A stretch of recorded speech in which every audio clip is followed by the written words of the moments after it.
17%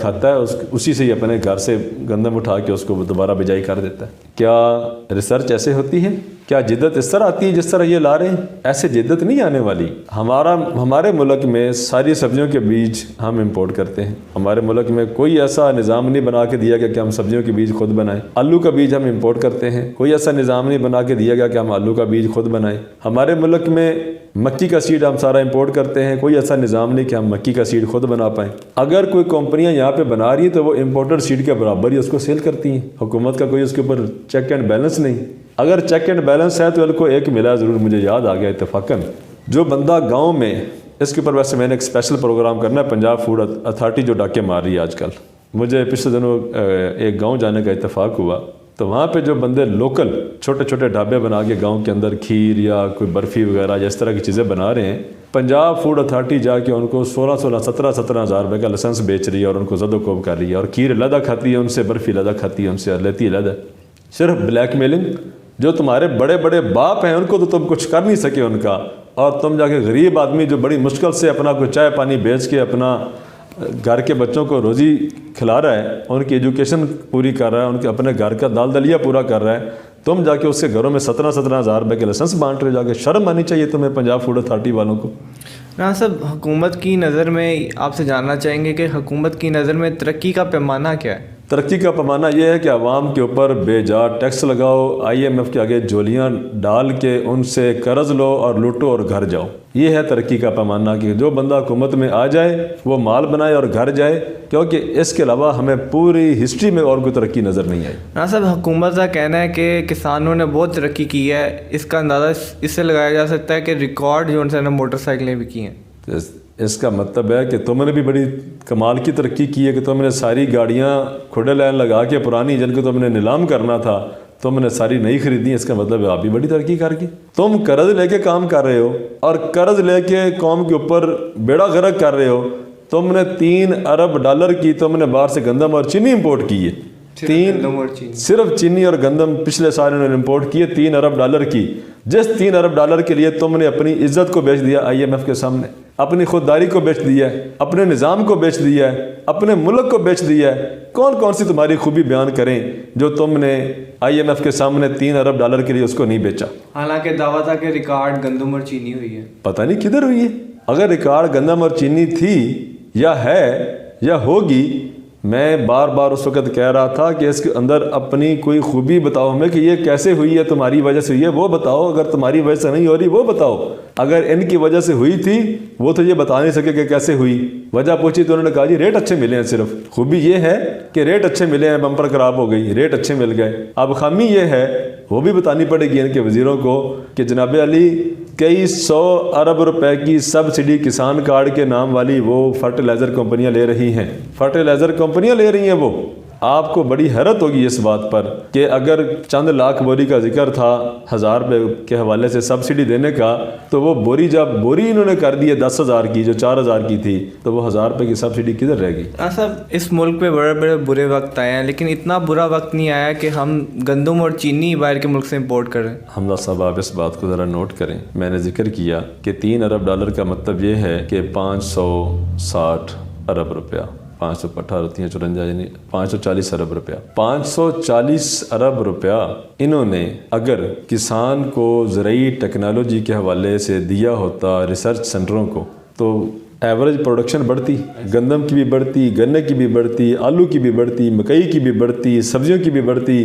جب فصل کسان کی زیادہ ہوتی، آٹومیٹک مارکیٹ میں ریٹ بھی کم ہوتے، مہنگائی بھی کم ہوتی، عوام بھی اچھے طریقے سے لے کے کھا سکتی۔ جب تم نے حشر ہی یہ کر دیا ہے، جب تم نے حال ہی یہ کر دیا ہے کہ تم نے وہ پیسہ ملک کا اٹھا کر، غریب عوام کا پیسہ اٹھا کر تم نے غیروں کے حوالے کر دیا، اور عمران خان صاحب تم الزام لگاتے ہو کہ ہمیں ڈالر اس لیے اوپر جا رہا ہے کہ ہمیں باہر سے چیزیں زیادہ امپورٹ کرنی پڑ رہی ہیں۔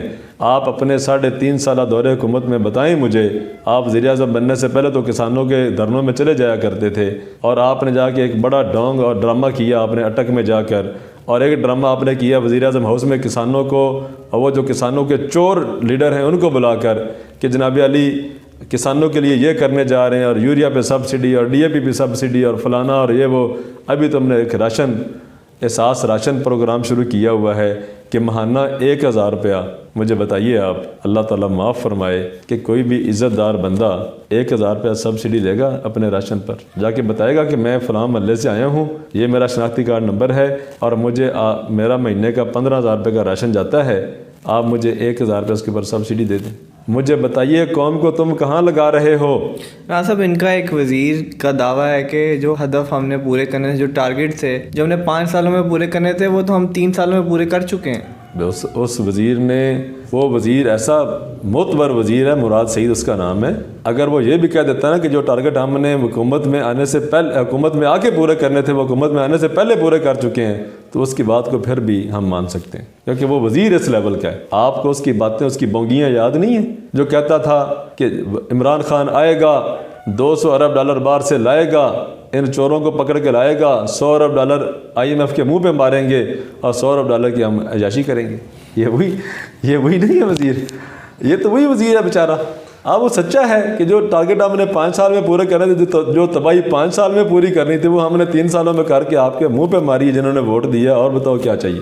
تو یہ جناب علی وہی وزیر ہیں. اللہ تعالیٰ ان کے شر سے بچائے اس حکومت کے، اور قوم کو ان سے پناہ دے دے، اور اللہ اپنی پناہ میں لے لے کہ ایسی بیہودہ گفتگو، ایسے ایک مسخرے بندے اور ایسی مسخری حکومت اور ایسا مسخرہ نظام اس سے پہلے میں نے اپنی زندگی میں نہ دیکھا، نہ اس سے پہلے کسی کتاب میں سنا.